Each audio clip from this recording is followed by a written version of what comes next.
A través de 2.500 enquestes s'ha arribat a estudiar l'ús que es dona al patrimoni cultural de la nostra demarcació.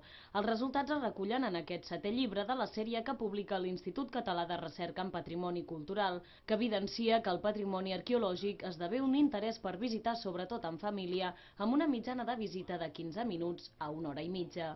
Ha crescut de manera considerable.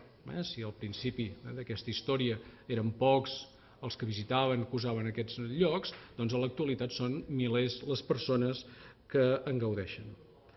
El que ens interessava, a part de constatar aquesta evolució, era veure quin tipus d'ús, com usava la gent actualment aquest patrimoni arqueològic.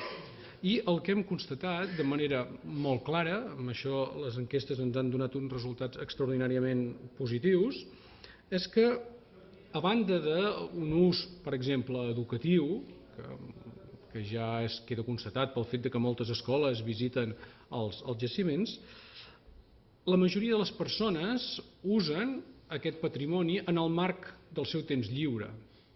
El patrimoni gironí, com les ruïnes d'Empúries, ha estat l'objecte d'estudi. Tot plegat fa que es dinamitzi l'activitat a la zona, com en termes d'economia. Una edició, una col·lecció que vàrem endegar el 2008, que ara porta 7 números, aquest és el número 7, i que s'està ja situant a un important nivell internacional pel que fa a la recerca en patrimoni. Aquest marc d'aquest projecte ens permetia obrir aquesta expectativa, comparar amb tots els jaciments de la zona i tenir dades noves i reals sobre el visitant d'estiu que ens arriba a Empúries.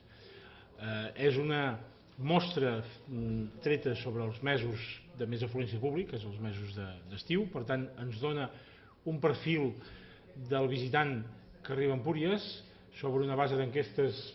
Jo crec que era el número més gran del que es va fer dels jaciments, que passava de les 800 enquestes. Si ens fixem en el perfil dels visitants, hi ha un alt índex de persones que provenen de França, que esdevenen el 40%, seguit d'holandesos, alemanys, britànics i belgues. Tot plegat es recull en aquest llibre que s'ha presentat aquest matí.